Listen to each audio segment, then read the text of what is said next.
All right. So the Podcar City conferences, basically, in a very, very short tale here, I jumped on a plane and I landed in Stockholm and took a bus up to Uppsala, which is a tiny little town, size-wise, but not population-wise, because of the way that they have their land use. They can get a whole lot of people in a small area.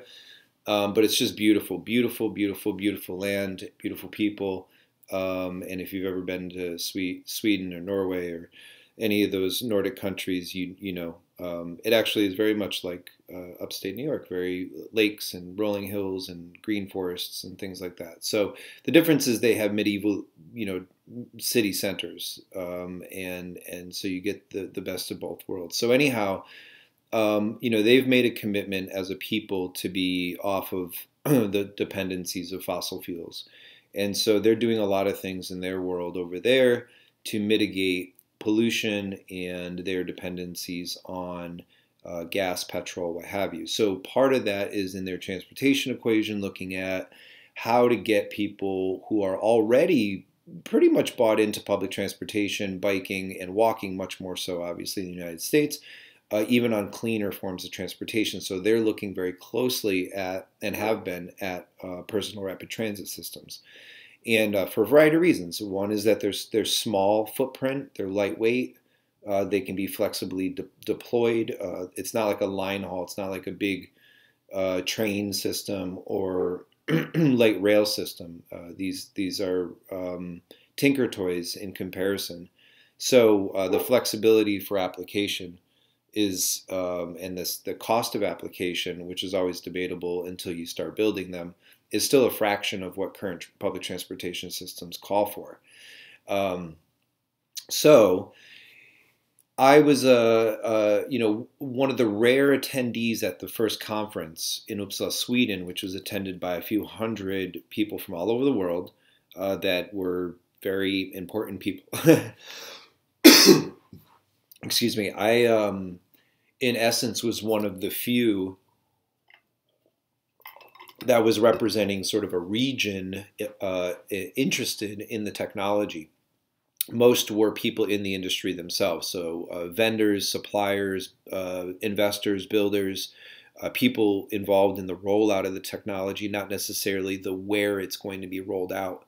So that's really the big game, and it's playing out internationally, and it's definitely playing out here in the United States as well, because it's not like you're starting a new car company and a new brand in that field. You're creating a whole new form of transportation, a whole new industry to, in essence, compete with things like the automobile industry, which is, of course, turning on its head and going in a new direction itself. So, meeting who I met there, meeting the organizers of the conference, the Swedish delegation, people from their Ministry of Transportation and so on and so forth.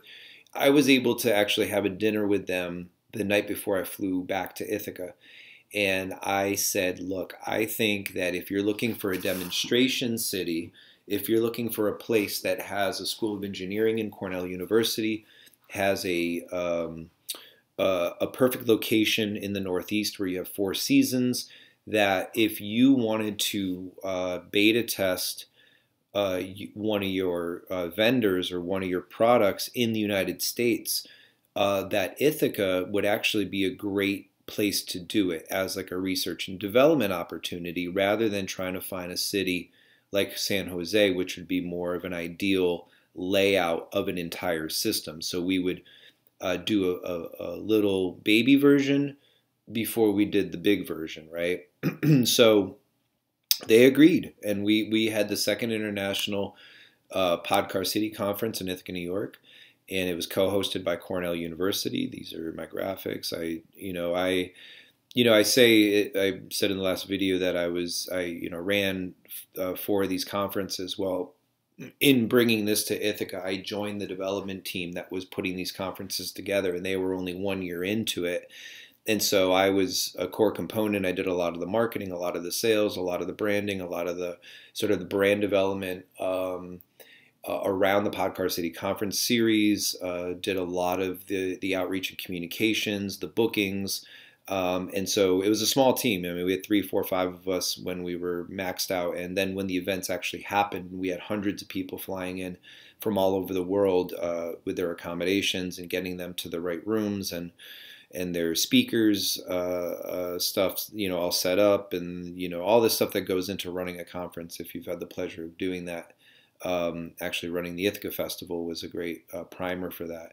So I was kept on, and I helped them through a few of the other conferences after Ithaca as well. But I want to go back to what we are trying to accomplish here in Ithaca in particular. So there are a number of companies in the industry that are sort of off the shelf at this moment. Their technology is proven. They've put their own money and resources. Others have invested into developing their product and how it works, how it functions, the safety that goes along with it, so it could be permitted to carry passengers and babies and cargo and so on and so forth. So this here, while I'm paused here, this is a company called Vectus. Most of the imagery you're seeing is in Sweden. This is in South Korea, but they chose Sweden to open their first test facility. And this is it here. It's the size of a baseball field. I was there. I've sat inside of these carriages. I walked under here. I have my own photos of all of these things. This is a little demo station that they set up. So all of the switching components, the propulsion, the braking, what the chassis are made out of, the technology in the interior, the rider experience, the user experience, they've tested all that. So they got, at the time we were doing this work, were getting certified or permitted as one of the early birds in the European Union. So they had MOUs. They were doing their thing with the Europeans to get certified to roll these things out. So they've actually deployed their first system in South Korea.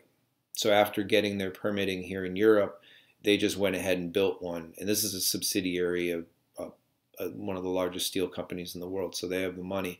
But they built their own system at a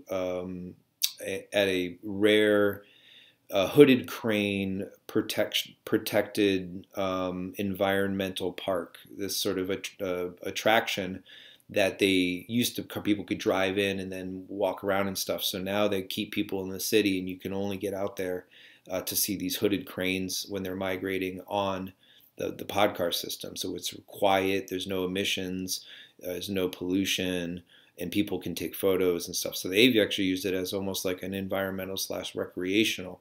But imagine this connecting your campus to downtown, to the airport, to the mall, so on and so forth. So again, the way that this works is it's networked, not linear. Oh, sorry. So anyway, I'll just pull up a concept. Okay, so I don't even know where this is. All right, Minnesota. So the idea is that, let's say this is Minnesota, but let's say it's any city, USA. So let's say college campus is over here, like Syracuse University is up here. So you'd have maybe a couple key stations around, maybe 1 or 2 in campus, but around where the residential dorms are. And these stations are built into those facilities, or if they don't exist, you build them. So it's a real estate proposition at every station. So you could have people living in the building, it could have convenience store below, a restaurant, whatever. And at the second story, at the elevated level, you would have this transportation system. So you could have freestanding stations with like a cafe kiosk on the bottom, or you could integrate it into property, into buildings. And they really just take up the right of way of your current electric and fiber and telecom. So you swap out telecom and you bring in transit, and the telecom runs right through that. It's actually integrated. So the tracking system gives you options. So the vehicle is smart. So let's say we're on campus and we want to go see the game at the stadium downtown. So we get on and we swipe our card and we hit the button that says downtown station 12 or stadium or whatever it is. And so we get in with our 2 or 3 friends, or maybe we share the ride with 2 or 3 people going in the same direction, or we pay a little extra to seclude it and have it private or what have you. And it, like a taxi, it chooses the best route to get you to stadium. It'll just go on it'll choose the least traffic, the least bogged down, what have you, the fastest route and get you there. And so you don't have, so it's not like a bus or a train that's stopping at every single stop along the way. So on top of it, because it's elevated and not commingled with the traffic like one of these like smart cars or Google cars or whatever, where it's still stuck in traffic, it's still at the light, it's still in the snow. These are on their own systems, or they're on their own elevated, trunk.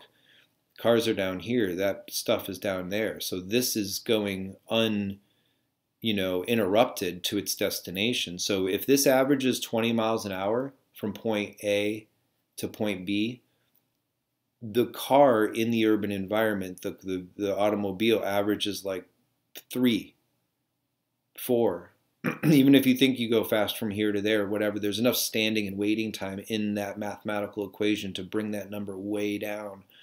So if this is going 15, 20 miles an hour on average, which they can do, they can also go really fast. They're building these systems to go between cities at like 180 miles an hour, 250 miles an hour. So you can get from Syracuse to Rochester instead of 2 hours, hour and 45 minutes or something like that, instead like 15 or 20. That changes the game. So this is your urban system. This gets you from campus to downtown, to the mall, to the waterfront, to the airport, those major destinations in different neighborhoods. Now, what happens when you get to the station? So you get, it comes off. You still, you have to walk to your final destination. Maybe there's a bike share. Maybe there's an Uber or a Lyft ready to take you to the final destination, But basically, the idea is to get most of those trips you're taking in your car into something like this. And so this system was one of the competing companies sorry, my dogs are excited, Ultra, and this is from the Netherlands, and they built this system at Heathrow. So this connects, these are different. They're, instead of being in a track, they have everything's in the carriage, but people still get on, maybe a bike, some groceries or whatever it is. There's Wi-Fi and what have you, and it goes on its own elevated system and goes to a couple different, destinations within the airport at Heathrow. So they're now going to think that it's been so successful, it's really working. It's a system you use. I used it. I got on it. I took a trip on it. That it's now they're going to unfold this in the UK. This is going to be in London. So there are cities all over the world that are vying for these systems right now. And we brought Ithaca right to the forefront of that conversation.